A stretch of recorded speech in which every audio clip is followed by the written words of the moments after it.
Bismillahirrahmanirrahim. Assalamualaikum warahmatullahi wabarakatuh. Perkenalkan, nama saya Najwa Putri Sabina Haryadi dengan NIM 2120203862201026, Prodi Akuntansi Lembaga Keuangan Syariah. Pada video kali ini saya akan menjawab beberapa pertanyaan dari ekonomi Islam sebagai tugas middle test.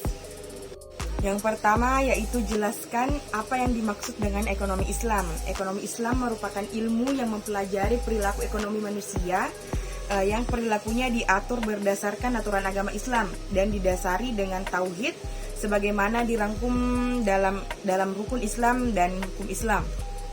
Kedua yaitu sebutkan dan jelaskan sumber dan landasan nilai dalam ekonomi Islam.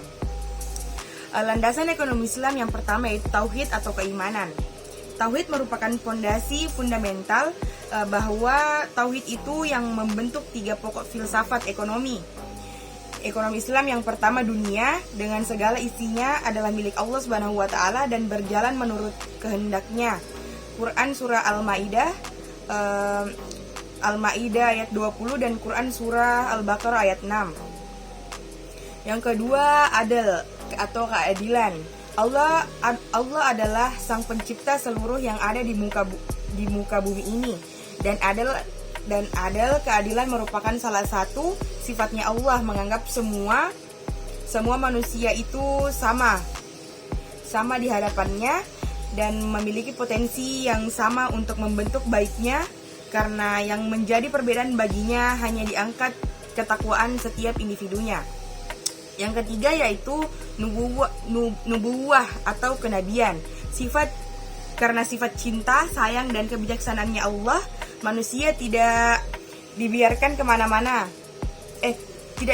semena-mena hidup di dunia ini tanpa mendapatkan petunjuk dan bimbingan darinya. Maka dari itu diutuskan para nabi dan rasul sebagai dilegaskan dalam menyampaikan petunjuk Allah kepada manusia tentang bagaimana hidup dengan baik, benar, dan berkah. Yang keempat yaitu khilafah atau pemerintahan. Khilafah merupakan representasi bahwa manusia adalah pemimpin di dunia ini dengan dianugerahkan seperangkat potensi mental dan spiritual oleh Allah Subhanahu wa taala serta disediakan kelengkapan sumber daya alam atau materi yang dapat dimanfaatkan dalam rangka untuk situasi atau keberlangsungan hidupnya. Yang kelima yaitu ma'ad atau hasil.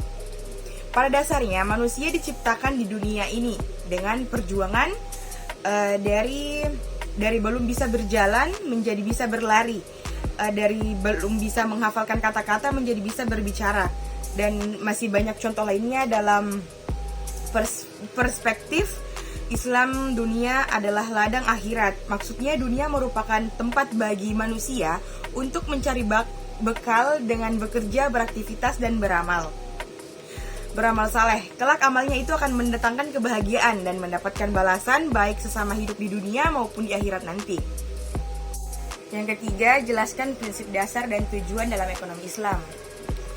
Prinsip dasar dalam ekonomi Islam yang pertama yaitu pendayagunaan konsep SIS dalam mengentaskan kemiskinan. Dalam prinsip ini umat Islam dianjurkan dengan sangat bahwa pada kondisi tertentu diwajibkan untuk membelanjakan harta-hartanya di jalan Allah secara optimal.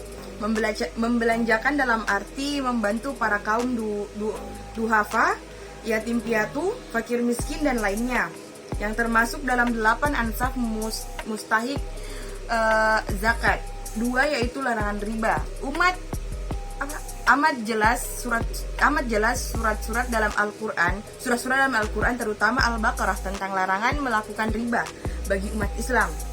Yang ketiga, membagi resiko atau share sharing. Ekonomi Islam yang berjalan dalam asas kebersamaan dan keadilan itu tidak membolehkan salah satu pihak yang berkongsi menderita kerugian atau rugi sendiri. Oleh karena itu, menanggung resiko kerugian dan berusaha bersama secara adil dan bijak. Meski dilakukan agar tidak ada yang salah satu pihak yang merasa terzalimi dan tidak puas. Yang keempat yaitu dilarang terjadinya eksploitasi. Kegiatan ekonomi dilarang menyebabkan terjadinya fenomena eksploitasi. Suatu kegiatan industri dan bisnis yang hanya mengeksploitasi kekayaan dari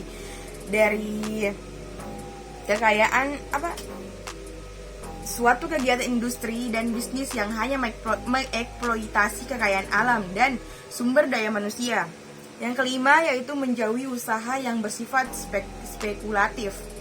Judi sudah tentu dilarang dan masuk dalam kategori usaha yang tinggi sifat spekulasinya.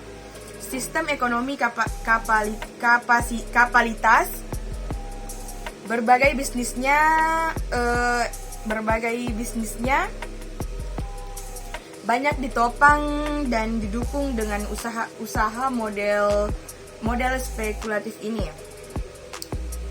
Selanjutnya yaitu tujuan ekonomi Islam. Tujuan utama dari sistem ekonomi syariah atau ekonomi Islam selaras dengan tujuan dari penerapan syariat atau hukum agama Islam, yaitu untuk mencapai tataan yang baik serta terhormat sehingga menciptakan kebahagiaan dalam lingkup dunia dan akhirat. Yang keempat yaitu jelaskan konsep khilafah dalam ekonomi Islam. Khilafah adalah sebuah gerakan keagamaan yang dipahami sebagai konsep tentang kenegaraan yang berdasarkan syariat Islam dan pimpinannya disebut khalifah. Konsep tersebut mengandaikan seluruh dunia Islam disatukan ke dalam satu sistem kekhalifahan atau pemerintahan yang tunggal. Sebagai khalifah, manusia dapat mendapatkan amanah untuk memakmurkan bumi. Ini berarti semua diharapkan ikut campur tangan dalam proses-proses yang mengubah dunia dari apa adanya menjadi apa yang seharusnya. Sejalan dengan berlakunya hukum alam atau sunnatullah, alam telah dirancang oleh Allah untuk tunduk pada kepentingan manusia. Dirancang dan dimaksudkan untuk memenuhi kesejahteraan manusia.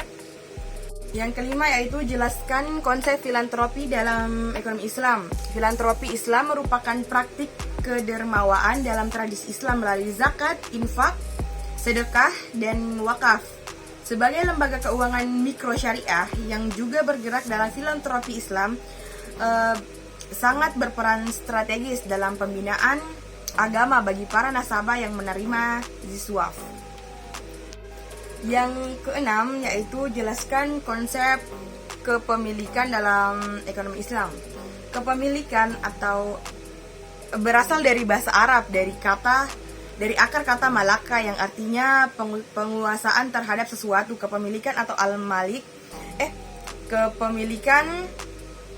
kepemilikan atau al-milk biasa juga disebut dengan hak milik atau milik saja. Para ahli fikih mendefinisikan hak milik atau al-milk sebagai kekhususan seorang terhadap harta yang diakui syariah, sehingga menjadikannya mempunyai kekuasaan khusus terhadap suatu harta tersebut, baik memanfaatkannya dan atau mentasarufukannya. Itulah tadi jawaban dari saya. Sekian dan terima kasih. Saya akhiri dengan Faiza Wassalamualaikum warahmatullahi wabarakatuh. Thanks for watching.